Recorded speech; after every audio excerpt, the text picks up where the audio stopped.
Hi everyone. आज का topic है व्यायाम। स्टार्ट करते हैं एक कंपैरेटिव स्टडी से बाय चरक, वाग्भट और सुश्रुत।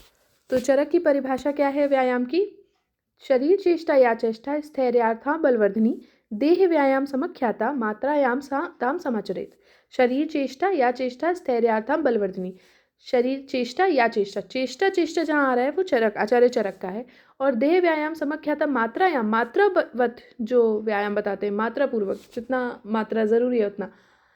जिस जगह वाग्भट और आचार्य सुश्रुत बताते हैं कि अर्धशक्ति व्यायाम करना चाहिए, तो ये आचार्य चरक बताते हैं कि मात्रावत व्यायाम करना चाहिए।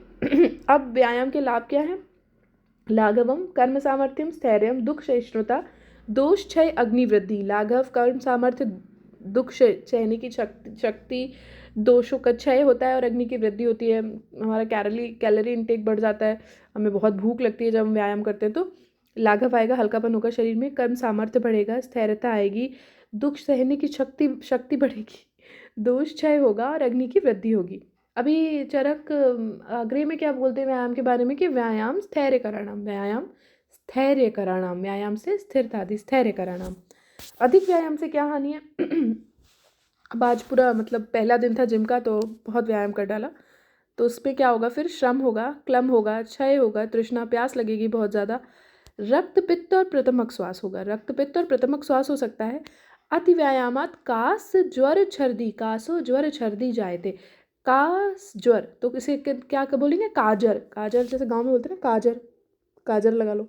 तो कास ज्वर काजर। अभी ये तो याद कर लो, श्रम क्लम क्षय तृष्णा, श्रम क्लम क्षय तृष्णा। अभी इसका क्या बोलेंगे? प्रथमक और रक्तपित्त, तो प्र और र, पर बना ले। तो काजर पर छर्दी का वमन, तो काजर पर वमन, काजल पे जाके वमन कर डाला। तो अधिक व्यायाम करा तो दिखा नहीं और काजल पे वमन कर दिया। फिर व्यायाम के लक्षण आते हैं। व्यायाम के लक्षण क्या है? स्वेद आगम, स्वेद आने लगेगा, श्वास की वृद्धि होगी, गात्राणाम लाघवम तथा हृदय उपरोध। अभी व्यायाम कर लिया है तो कैसे पता चलेगा कि हाँ ये मात्रावत व्यायाम हो गया है? या व्यायाम के लक्षण क्या होंगे? कि स्वेद आएगा, जनरल टर्म्स में भी देखो ना तो स्वेटिंग होती है, ब्रीदिंग इंक्रीज हो जाती है, ब्रीदिंग रेट इंक्रीज हो जाता है, गात्राणाम लाघवम, बॉडी हल्की लगती है, हृदय में उपरोध, पैल्पिटेशन स्टार्ट हो जाता है। तो ये नॉर्मल सिम्टम्स हैं कि व्यायाम कर लिया। अभी व्यायाम के अयोग्य कौन कौन है? जो अति व्यवहाय कर चुका है उसको क्या ही व्यायाम करा है? भार अध्व, भार ढोया है, रास्ता चला है, तो व्यायाम ही कर लिया ना, उसको क्या व्यायाम? कर्म से अति कर्षित है, वो कर्षित है, कर्म से कर्षित है, तो उसको भी व्यायाम नहीं है। क्रोध शोक भय आयास, अभी कोई क्रोधी है तो उसको क्या व्यायाम बोलो कि क्रोध में व्यायाम करो? शोक भय आयास क्रांत है तो इनको व्यायाम अयोग्य हैं, ये बिल्कुल व्यायाम के। अब बालक है, वृद्ध है, तो इनको भी नहीं कराना है। वात प्रकृति का है, बाल वृद्ध प्रवातश्च वात प्रकृति का है। उच्च बहुभाषक, अभी उच्च ऊंचा बोलता है और बहुत बोलता है तो उसको भी व्यायाम की जरूरत नहीं है।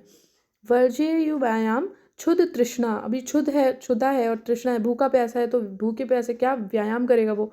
तो इन सबको अयोग्य बोल दिया जनरल टर्म्स में अगेन। ठीक है।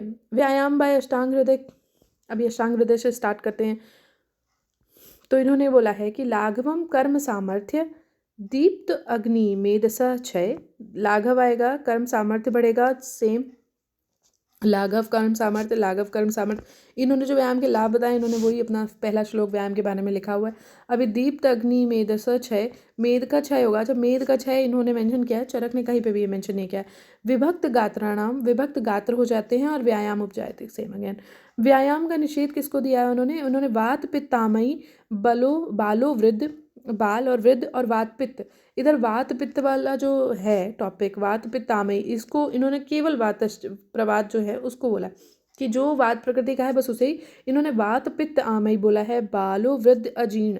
अच्छा, वाग्भट के जो चैप्टर है दिनचर्या अध्याय, इसमें अजीर्ण को बहुत सारी चीज़ें निषेध हुई हैं, तो if you will check you will get. तो वात पित्त आमयी बालो वृद्ध अजीर्ण, इन सबको त्याज्य है, इनको नहीं करना है। अर्धशक्ति व्यायाम वाग्भट और सुश्रुत दोनों ने बोला है। तो अभी अर्धशक्ति व्यायाम का क्या है? अर्धशक्तिया निषेवस्तु बल भी स्निग्ध भोजनी। अभी जो बलवान है और स्निग्ध भोजन करने वाले हैं उन्हें अर्धशक्ति व्यायाम करना है, वो भी किसमें? शीतकाल और वसंत में। बाकी सब में मंद मेव, ततो अन्यदा, अन्य ऋतुओं में मतलब शीत और वसंत के अलावा, शीत और वसंत के अलावा जो अन्य ऋतुएं हैं उनमें मंद व्यायाम करना है। और इनमें शीत वसंत में बलवान लोगों को जो स्निग्ध भोजन भी करते हैं या बलवान है और स्निग्ध भोजन करते हैं, उन्हें अपनी अर्धशक्ति से व्यायाम करना है। अभी व्यायाम के बाद का कर्तव्य इन्हें नहीं बताया है। चरक ने कहीं बोला नहीं है कि व्यायाम के बाद क्या करना है। इन्होंने बताया कि व्यायाम के बाद तम कृत्वा इज इम्पोर्टेंट बिकॉज ये पूछा गया था कि तम क्या है यहाँ पे। तो यहाँ तम क्या है, व्यायाम है। व्यायाम करने के बाद अनुसुख देह मर्दयेच समन्ततः, अनुसुखम मतलब जो सुख देने वाला मर्दन है वो शरीर पर करना है। अभी अति व्यायाम से हानि क्या है, सेम एज चरक। अति व्यायाम कहानी क्या बोला चरक ने, श्रम क्लम क्षय तृष्णा काजर पर वमन। अभी फिर चरक और वाग्भट ने दोनों ने एक चीज़ बहुत कॉमन बोली कि बस अब ज़्यादा ही व्यायाम, हास्य भास्य अद्व ग्राम्य धर्म और प्रजागरण कर लोगे तो जैसे एक हाथी शेर को खींचते हुए खुद के ही प्राण को नष्ट कर देता है, उसकी उपमा दोनों ने ही दी है। और एकदम सिमिलर श्लोक है except for the one term जो यहाँ पे भंजती इन्होंने लिखा है, भंजनेति विनश्यति, यहाँ पे लिखा हुआ है इवाकर्षण सहसा सा विनश्यति, इवाकर्षण सहसा सा विनश्यति, उन्होंने लिखा है भंजनति विनश्यति और इन्होंने लिखा इवाकर्षण सहसा। ठीक है, तो कैरी ऑन करते हैं। इन्होंने कहा व्यायाम, हास्य भास्य अद्व ग्राम्य धर्म और प्रजागरण करने का बहुत अधिक सेवन कर लिया तो गजम सिंह इवाकर्षण सहसा सा विनश्यति। वाग्भट ने उसी जगह लिखा है गजम सिंह इवाकर्षण भंजनति विनश्यति, भंजन वाग्भट का आया है। ठीक है, सुश्रुत ने व्यायाम का क्या किया है, व्यायाम को कैसे डिस्क्राइब किया है। सुश्रुत ने कहा है शरीर आयास जननम कर्म व्यायाम संगीतम, शरीर में जो आयास जनन करे, शरीर में जो आयास जनन करे उसको व्यायाम कहेंगे। फिर है लाभ, क्या बोले हैं, लाभ बोले हैं शरीर उपचय कांति गात्राणाम, इन्होंने लाभ बोले हैं शरीर का उपचय होगा, कांति गात्रों में कांति होगी और सुविभक्तता, अच्छा गात्राणाम सुविभक्त और कांति पूरे शरीर में होगी। फिर दीप्तग्नि, उसके बाद है आलस्य नहीं रहेगा, स्थिरता आएगी, लाघव होगा। श्रम क्लम पिपासा, उन्होंने श्रम क्लम अति में बताया ना इन्होंने बोला कि श्रम क्लम पिपासा उष्ण शीत को सहने की क्षमता बढ़ेगी स्थौल्य का अपकर्षण होगा, उन्होंने भी बोला ना मेद का क्षय, वाग्भट ने भी बोला मेद का क्षय, इन्होंने भी बोला स्थौल्य अपकर्षण। व्याधियों ना उपसर्पंती सिंह, इन्होंने एक अलग उपमा दी है, उन्होंने तो वो दिया कि जैसे शेर हाथी को खींचने में मर जाता है, इन्होंने अलग उपमा दी है कि जैसे सांप जो सर्प होते हैं वो शेर के आसपास नहीं वो आते ना, सर्पण नहीं करते, वैसे व्याधि भी सर्पण नहीं करती है जो प्रतिदिन व्यायाम करता है। फिर व्यायाम मात्रा के बारे में एक इसमें डिस्क्रिप्शन है कि इन्होंने दोनों लोगों ने बोला है कि अर्धशक्ति व्यायाम करना, वाग्भट और सुश्रुत दोनों ने बोला अर्धशक्ति व्यायाम करना।